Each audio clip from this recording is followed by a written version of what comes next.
When we come back, a trip to the publisher's office for a behind-the-scenes look at the premiere of a new magazine. It's risky, but this group thinks it's latched onto the right combination of form and content. We're covering the most exciting topic that's happening today, and that's the transformation of our world at the very, very fundamental level.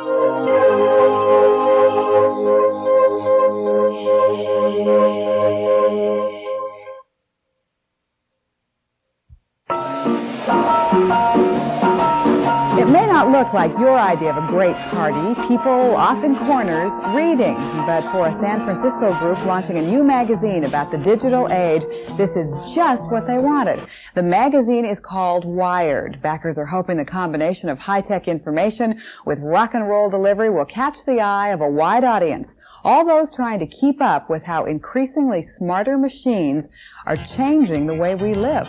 Martin Hill plugs us in to Wired.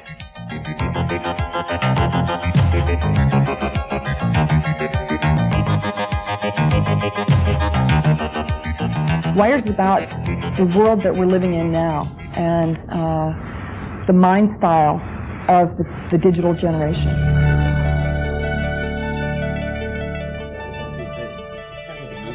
We're looking not at products, but we're looking at the people and the companies and the ideas that are transforming our world. They are attempting to make what they call the least boring computer magazine in the world. The editors at Wired are drawing inspiration from another magazine that went from fringe to mainstream, Rolling Stone. Their objective, a rock and roll MTV look and feel. Of course, they're also hoping for Rolling Stone-type success at explaining the digital age to the post-baby boom generation. We're covering the most exciting topic that's happening today, and that's the transformation of our world at the very, very fundamental level. Technology is changing our lives. It's rewiring our heads, and it's making a new world appear right before our very eyes. And Wired is going to be the magazine that focuses on the people that are making that happen, and they are the most interesting and powerful people on the planet today. The Wired headquarters isn't suit and tie, it's sneakers and jeans. Free spirits, even on deadline for the premiere issue, the attitude is casual. The next time we do Tired and Wired, I think we should think about scoring. Some people are really wired, some people are really tired. More bands and more content. Yeah. Even though the digital revolution is by nature steeped in hardware, it's the people using it and affected by it that the editors of Wired plan to feature. One of the things Wired will try and do is focus the attention more on content and more on human beings and how those technologies can be incorporated into human lives as opposed to how the humans can adapt themselves to the technology. But this is a scary story. Well, not really. I mean, that's the most extreme example of this one maladjusted guy, but it's The not premiere issue features a story about a member of Japan's digital rat pack who is also accused of being a mass murderer.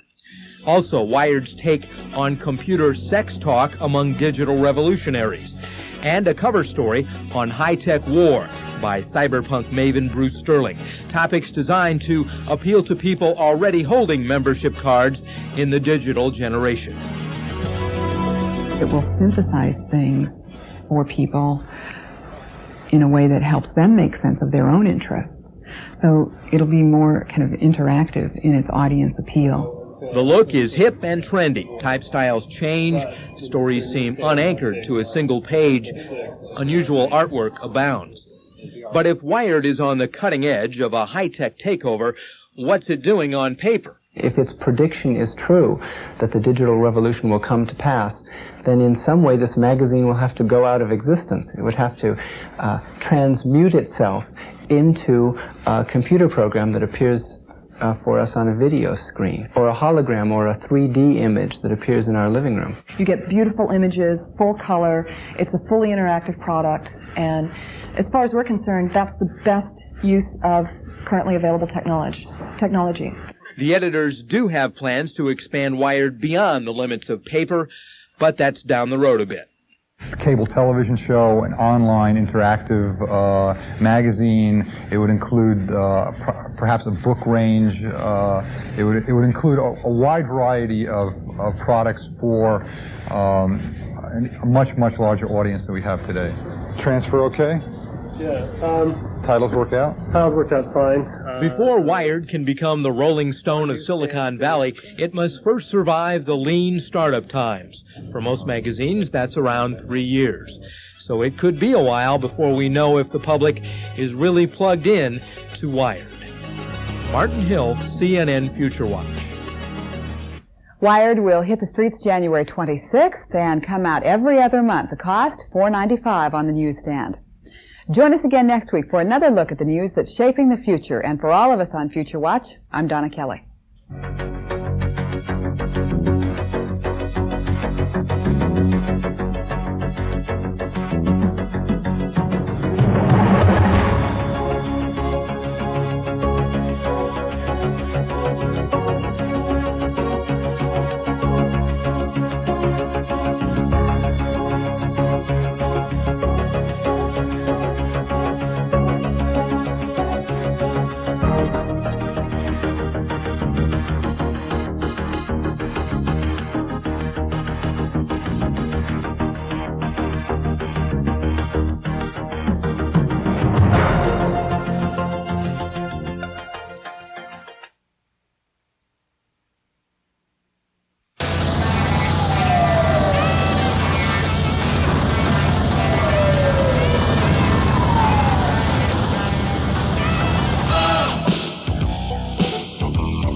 Welcome back. Now we're in San Francisco. We're going to go visit the offices of Wired Magazine. It's a sort of hip new computer magazine, sort of about computers, sort of not. Mainly about the way computers are changing the way we work and live. Let's go meet with Louis Rosetta, the publisher, and find out about Wired Magazine.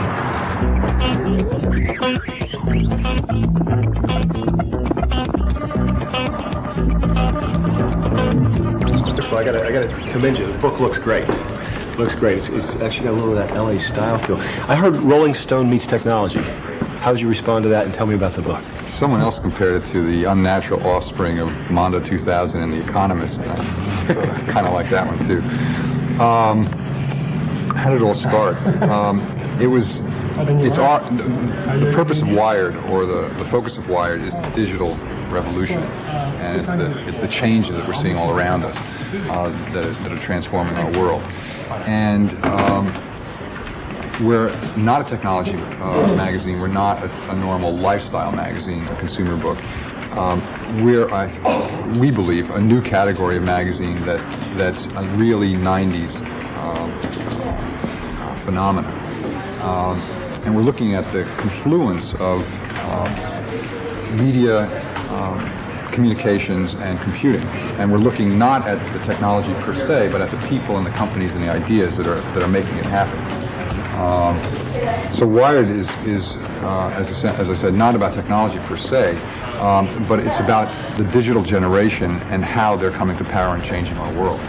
We're about what the digital generation is doing in the world today, and it's some of the most profound and important activity, and it's causing some of the most profound and important changes that we're seeing around us. I think you could almost say that the arrival of Clinton in power, regardless of what he actually does when he's there, is symbolic of the rise of this generation to control in our society in general. Well, what kind of technology is actually running this technology magazine? If I can call it technology magazine, technology lifestyle magazine. We believe, the most sophisticated technology that you could have to put together a publication today, and it's a fully networked environment here on an Ethernet backbone with Macintoshes on every single desk. The editors write on the Macintoshes, they get material on the Macintoshes. The Macintoshes are networked to the outside world through an internet gateway so that we can exchange email with contributors and correspondents and readers all over the world almost instantaneously. The product that we produce runs through various stages. The editors, the writers write it, the editors edit it. It goes to the designers over the network. They produce it on design workstations. It's then sent out to our print plant in Connecticut, where it's reworked on Cytex as the images are combined with page designs. The images are enhanced, played with, and then it's all plated and put onto $8 million 6-color Harris Heidelberg press. So we have an incredibly high-tech process from beginning to end to make this magazine. And you're doing all that on Macintosh? All of it in-house is done on Macintosh. At the print plant, they use Cytex high-end image workstations. Great. Now, where can we find the magazine? The magazine, as of the 26th of January, is available everywhere in America. It's being distributed by ICD Hearst, which is one of the 3 large national distributors, and it can be found in Walden Books, Dalton, supermarkets like Safeway and Albertsons, in computer stores, newsstands, airport newsstands, everywhere. Just about everywhere. Well, great. Well, we look forward to getting Wired in the future, and I appreciate you taking some time to tell us not only about the magazine, but a little bit about the technology behind it. Well, thanks a lot for coming by. Great story, great magazine. Well, if you enjoyed Wired, go get Wired into this quick commercial break when we come back. Next in our ongoing series on desktop publishing involved. Stay tuned.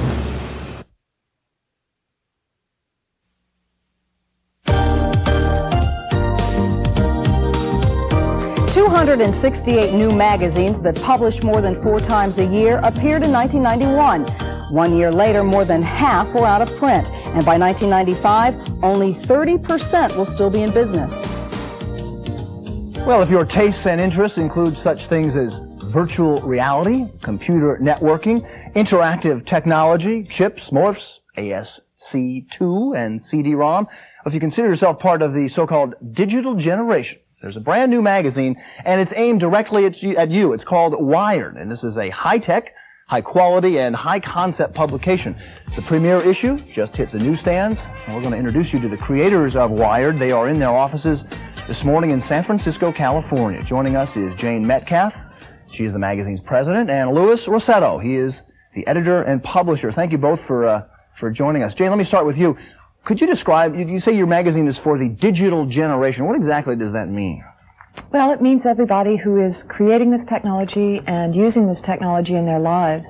It's people that play with video games. It's people that are 3D illustrators. It's graphic designers who've picked up computer technology and use it. It's people who use portable laptops and cellular phones in their lives. It's everyone affected by this technology and incorporating it in their lives. And yet we at Good Morning America Sunday have been reading this magazine all week, impressed by it, by the way. It looks very good. Thank you. Certainly slick and glossy. But you say it's not about technology. It is about technology, but the magazine doesn't read like that. It really sounds more like what the applications are. Can either one of you address why it's not like the other computer magazines that we see that's very sort of technology-oriented? Well, it's not about technology per se. It's about the people and the companies and the ideas that are transforming our world. We didn't want to make another magazine that just was a bunch of product reviews or that read like a parts catalog. We wanted to make a magazine that people actually wanted to read. I want to get into this, get a little more about the technology in a second, but why now to start a magazine? I mean, we are just supposedly coming out of a recession, but magazines are in big trouble and advertising is down. Why did you decide to start one now in these times? Well, when we first started the magazine, everyone told us we were crazy. They said, great idea, good luck. But a lot of things have changed in the last 2 years, and what we're really beginning to see is this amazing convergence of different industries, the computer industry, consumer electronics industry, and the telecommunications industry. There have been a lot of major developments and announcements that have been made, and this is just clearly the right time for this magazine. It's not a good time for magazines in general, but it's the perfect time for Wired. Jane, as long as we're on this subject, then did you think about doing something a little more high-tech than sort of what might be called retro style of Right. communication, a magazine? Well, yeah, of course. And in fact, when we were looking for financing, a lot of people were more interested in investing in new media technology rather than old media technology. But we just think that we can reach a lot more people if we print on paper, and we think we can deliver a richer experience with higher resolution graphics and images, a fully interactive product that you can't quite yet do with the technology currently available. Louis, we have seen the ads here in New York anyway, and I think other people around the country, the billboards on buses that are promoting this magazine. Talk a little bit about where we're going with this. The new administration talks about this data superhighway. Is that what we're talking about? We're talking about a world that's being transformed in front of our eyes. We're talking about changes that are happening in Hollywood, in Madison Avenue, in Wall Street and Main Street. We're talking about video dial tones. We're talking about 700-channel cable systems. We're talking about video conferencing, even something similar to what we're doing right now. We're talking about profound changes on the most fundamental levels of how we do business, how we entertain, how we educate, and how we relate to each other. A lot of people are going to look at your magazine and listen to the. This is a question to both of you. Look at your magazine and listen to this interview and say, "Well, that doesn't apply to me. You know, this is only involving big business and the Department of Defense and all those private industry corporations that are going to need this." Does the average Joe and Mary need to know this information? Depends. I think the average Joe and Mary that consider themselves modern people are interested. I'm impressed at the number of people who pick up the magazine who don't think they're going to understand it or appreciate it, and who say, "Gosh, this is for me. I understood this. I liked this." So, Louis, is this an average person kind of effort? I mean, the writing seems to be, a little highfalutin for the average person. I think if you're interested in the modern world and what's going on around us, then you should be interested in Wired. Okay. Well, Louis Rossetto, Jane Metcalf, the new editor and founder of Wired Magazine, on your newsstands now, premier issue. Good luck with your venture to both of you. Oh, thank you very much. Thanks for joining us. Okay, whatever your Sunday plans might include today, you're going to be interested in what the weather is doing. Later, we'll give you the forecast for the coming week, but first, here's today's weather.